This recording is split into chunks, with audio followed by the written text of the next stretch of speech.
Sejam todos bem-vindos e muito bom dia para vocês, bem dispostos.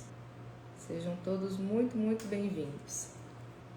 Nosso 25º de uma vida com propósitos.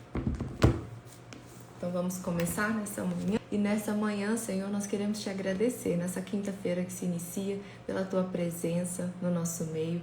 Queremos clamar que o teu Santo Espírito esteja conosco nessa manhã. Batiza-nos, Senhor, no teu Espírito Santo, renova as nossas forças, prepara-nos, Senhor, para acolher a tua palavra, para ter sabedoria, para poder realmente compreender a mensagem que hoje o Senhor quer trazer ao nosso coração.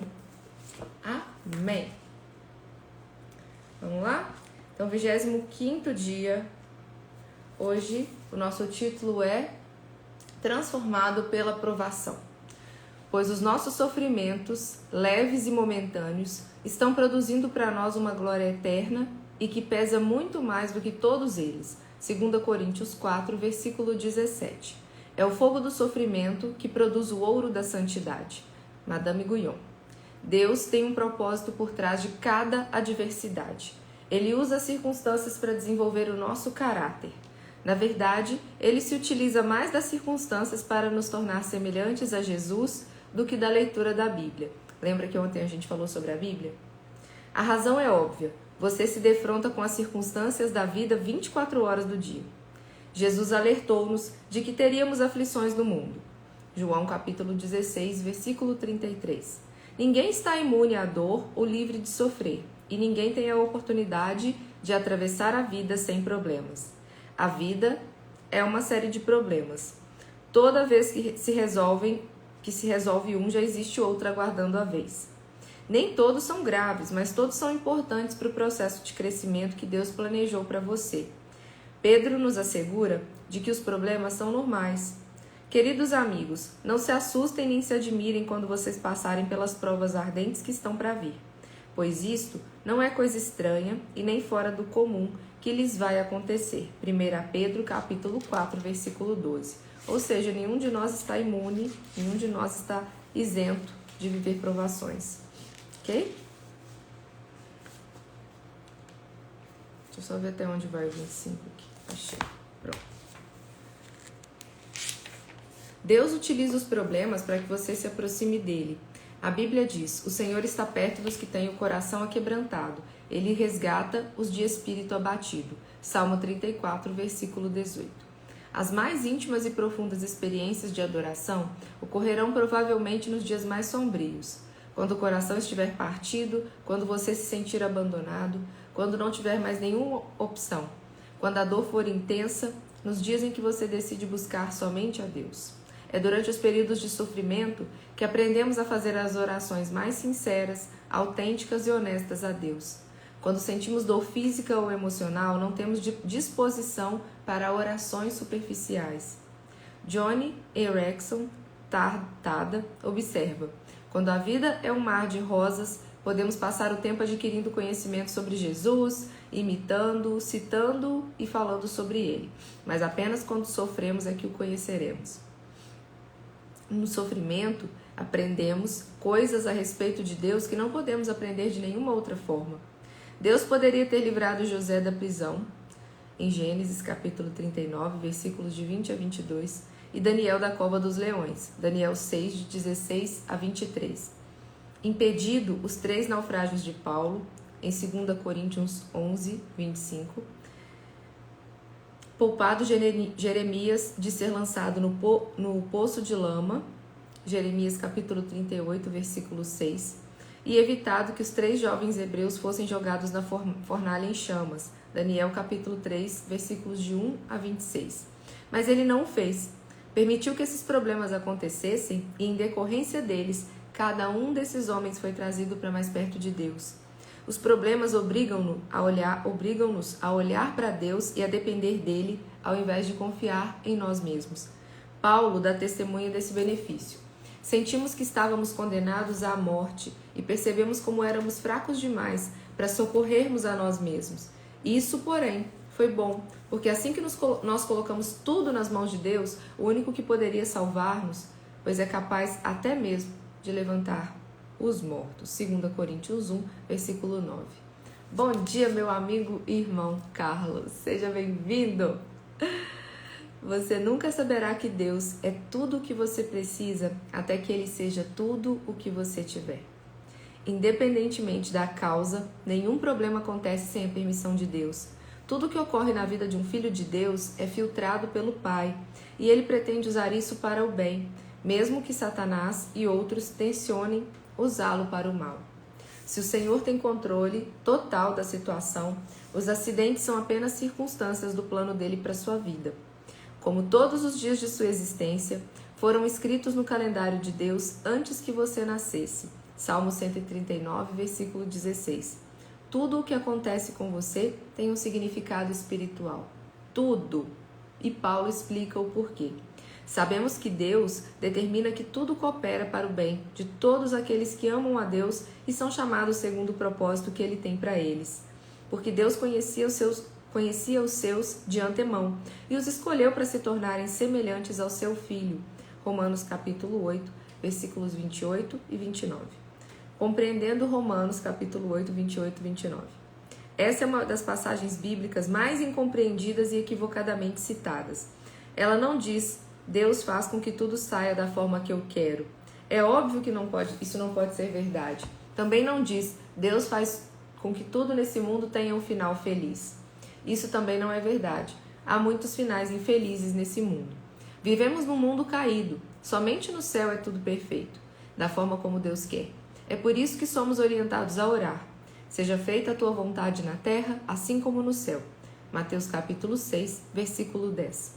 Para compreender inteiramente Romanos 8, 28 e 29, você deve examinar frase por frase. Sabemos, nossa esperança em tempos difíceis não é fundamentada em pensamentos positivos, em anseios ou no otimismo natural. É uma certeza que se fundamenta na verdade de que Deus tem um pleno controle do universo e ama todos nós. Que Deus age. Há um grande projetista por trás de tudo. A nossa vida não é resultado do acaso, do destino ou da sorte. Existe um plano principal. A história consiste na história de Deus. É Deus quem controla o leme. Nós cometemos erros. Deus, porém, jamais se engana. Ele não pode cometer erros, porque é Deus. E em todas as coisas, ou seja, o plano de Deus para a sua vida, envolve tudo o que acontece a você, incluindo erros, pecados e mágoas. E ainda inclui doenças, dívidas, acontecimentos infelizes, divórcio e a morte de pessoas queridas. Deus pode fazer o bem aflorar na pior adversidade. Ele fez isso no Calvário. Nada acontece de forma isolada ou independente. Os fatos da sua vida agem em conjunto, conforme o plano de Deus. Não são atos isolados, mas partes interdependentes do processo que o tornarão semelhantes a Cristo. Para fazer um bolo, você utiliza farinha, fermento, ovos, açúcar e óleo. Comidos isoladamente, os ingredientes podem ter sabor bastante desagradável, mas se você assa eles juntos, eles se tornarão deliciosos. Se você entregar a Deus todas as suas experiências horríveis e desagradáveis, Ele as misturará para que as tornem agradáveis. Agora, continuando a frase aqui do versículo bíblico, para o bem. Significa que isso não quer dizer que tudo na vida seja bom. Grande parte do que acontece no nosso mundo pode ser caracterizado como mal e cruel, mas Deus é especialista em extrair o bem de tudo isso. Na genealogia oficial de Jesus Cristo, em Mateus capítulo 1, versículo de 1 a 16, distinguem-se 4 mulheres: Tamar, Raabe, Ruth e Batseba. Tamar seduziu seu sogro para engravidar. Raabe era prostituta. Ruth nem mesmo era judia e infringiu a lei ao casar com um judeu. Batseba cometeu adultério com Davi, o que acabou causando o assassinato do próprio marido. Não são exatamente reputações excelentes, mas Deus converteu o mal em bem, e Jesus veio dessa linhagem. O propósito de Deus é maior que os nossos problemas, nosso sofrimento e até mesmo os nossos pecados. Continuando a explicação do versículo. Daqueles que o amam, dos que foram chamados. Essa promessa é somente para os filhos de Deus e não para todos. Todas as coisas contribuem para o mal daqueles que vivem em oposição a Deus, insistindo em seguir o próprio caminho. E ainda continuando, de acordo com o seu propósito. que significa: que propósito é esse? Que sejamos semelhantes ao seu Filho. Tudo o que Deus permite que aconteça em nossa vida é por causa desse propósito, ou seja, de nos assemelharmos a Jesus, edificando um caráter semelhante ao de Cristo. Somos joias moldadas pelo martelo e o cinzel da adversidade. Se o martelo do joalheiro não tiver peso suficiente para parar nossas arestas, ele usará uma marreta. Se formos realmente obstinados, ele utilizará uma britadeira. Ele usará o que for necessário. Cada problema é uma oportunidade para a edificação do caráter, e quanto mais difícil a situação, maior o potencial de desenvolvimento dos músculos espirituais e da fibra moral. Paulo disse: sabemos que essas tribulações produzem paciência, e a paciência produz caráter. Romanos 5, capítulo 3, versículo 4. O que acontece exteriormente em sua vida não é tão importante quanto o que acontece dentro de você.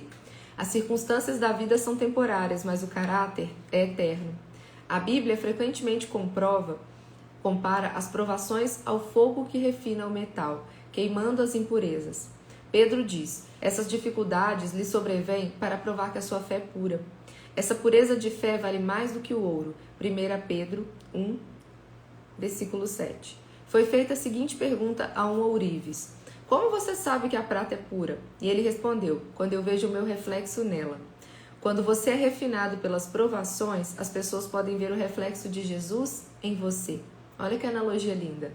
Quando você é refinado pelas provações, as pessoas podem ver o reflexo de Jesus em você. Tiago declara: amigos, quando lutas e aflições os atingirem em cheio, saibam que isso é um presente especial. Vocês verão como a fé será fortalecida e como terão forças para continuar até o fim. Tiago capítulo 1, versículos de 2 e 3. Deus pretende torná-lo semelhante a Jesus. Por isso, o fará passar pelas mesmas experiências que Jesus passou. Solidão, tentação, estresse, críticas, rejeição e muitos outros problemas. A Bíblia diz que Jesus aprendeu a obedecer por meio do sofrimento, pelo qual também foi aperfeiçoado. Hebreus capítulo 5, versículos 8 e 9. Por que Deus nos eximiria de passar por aquilo que Ele permitiu que o próprio Filho passasse? Paulo afirma: iremos passar pelo que Cristo passou. Se enfrentamos momentos difíceis com Ele, então é certo que com Ele passaremos momentos inesquecíveis. Romanos capítulo 8, versículo 17. Reagindo aos problemas como Jesus reagiria. Os problemas não produzem automaticamente o que é pretendido por Deus. Muitas pessoas tornam-se ainda mais amargas ao invés de melhorar. E nunca crescem. Conhece alguém assim, gente? Eu conheço várias pessoas assim. Várias pessoas que eu conheço, inclusive através do que eu escuto nas sessões de psicoterapia. Pessoas que convivem diretamente com pessoas assim. Os problemas não produzem automaticamente o que é pretendido por Deus. Muitas pessoas tornam-se ainda mais amargas ao invés de melhorar e nunca crescem. Você deve reagir da forma que Jesus reagiria. Lembre-se de que o plano de Deus é bom. Ele sabe o que é melhor para você e visa apenas o seu bem. O Senhor disse a Jeremias: porque sou eu que conheço os planos que eu tenho para vocês. Diz o Senhor: planos de fazê-los prosperar e não de causar danos, planos de dar a vocês esperança e um futuro. Jeremias 29, versículo 11. José compreendeu essa verdade quando, falando aos irmãos que o haviam vendido como escravo, disse: vocês planejaram mal contra mim, mas Deus tornou em bem, para que hoje fosse preservada a vida de muitos. Gênesis capítulo 50, versículo 20. Ezequias expressou o mesmo sentimento em relação à doença que ameaçava tirar-lhe a vida. Foi para o meu próprio bem que eu passei esse período difícil. Isaías 38, versículo 17. Sempre que Deus disser não ao seu pedido de alívio, lembre-se de que Ele está fazendo o que é melhor para nós. Está nos treinando para que possamos viver de acordo com seu santo propósito. Hebreus capítulo 12, versículo 10. É vital que você se mantenha concentrado no plano de Deus e não no problema ou no sofrimento.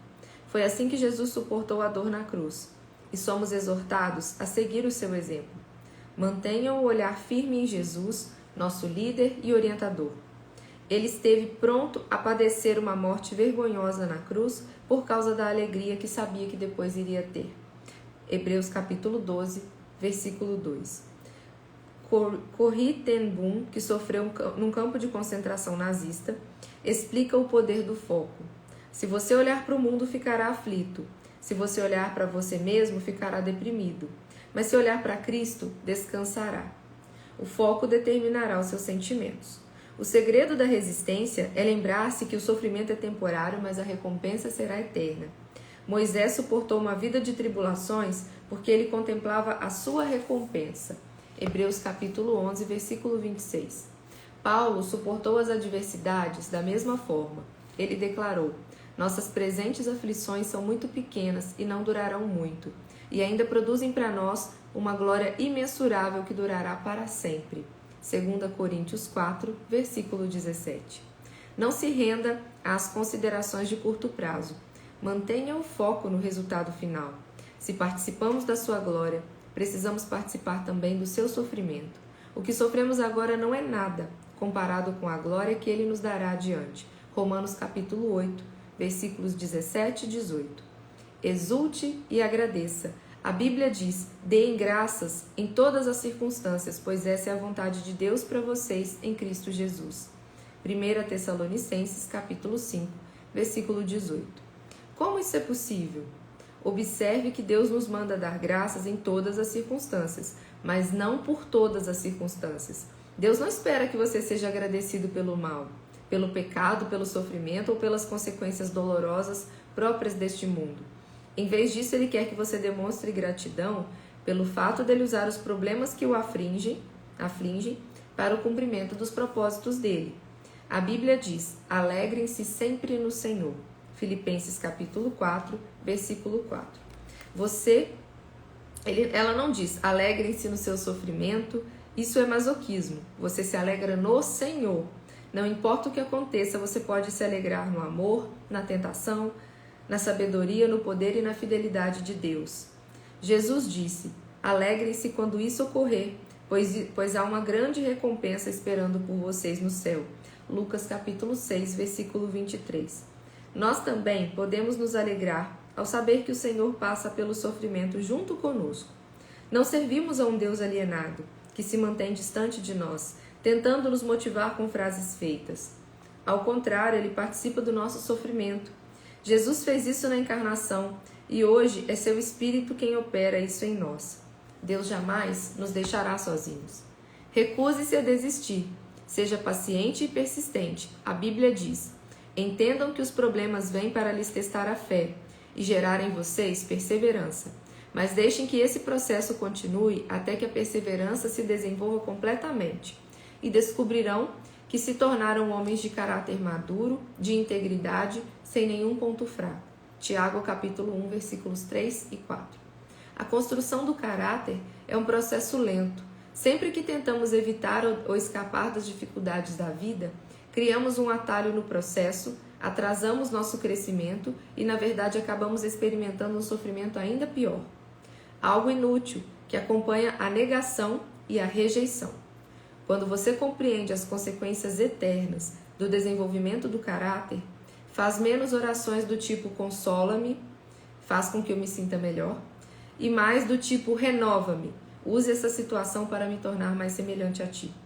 Você sabe que está amadurecendo quando começa a perceber a mão de Deus nos acontecimentos aleatórios e confusos e nas circunstâncias da vida aparentemente sem sentido. Se você estiver enfrentando algum problema neste mundo, não pergunte por que eu. Em vez disso, pergunte: o que queres que eu aprenda? Então confie em Deus e siga fazendo o que é certo. Vocês precisam perseverar, permanecer firmes na aliança de Deus para alcançar o aperfeiçoamento prometido. Hebreus capítulo 10, versículo 36. Não desista, cresça. Pensando sobre o meu propósito de vida, tema para reflexão. Existe um propósito por trás de cada adversidade. Versículo para memorizar. Sabemos que Deus age em todas as coisas para o bem daqueles que o amam, dos que foram chamados de acordo com o seu propósito. Romanos capítulo 8, versículo 28. Pergunta para meditar. Que problema na minha vida permitiu que eu experimentasse um crescimento maior? Se pergunte, que problema da sua vida permitiu que você experimentasse um crescimento maior? Eu escrevi pra caramba aqui nessa resposta. Eu citei várias coisas que eu passei. sobre ter perdido meu primeiro namorado, que era meu noivo, num acidente, sobre ter saído de casa para estudar e ter enfrentado uma série de coisas justamente nessa época, sobre ter passado por muitas coisas quando eu fui empreender e várias outras coisas, quando eu perdi o meu pai e entre outras escolhas também ruins que eu fiz na minha própria vida pessoal. Então, depois escreva isso. Quais foram os problemas da minha vida que permitiram que eu experimentasse um crescimento maior? E agora, preparem o dedinho aí para vocês fazerem o print sobre esse nosso dia de hoje, que foi um capítulo muito importante, com muitas informações aí especiais para a gente refletir e amadurecer. Então vamos lá? 1, 2, 3, prepara o dedo aí. Pronto. Beijo, fui!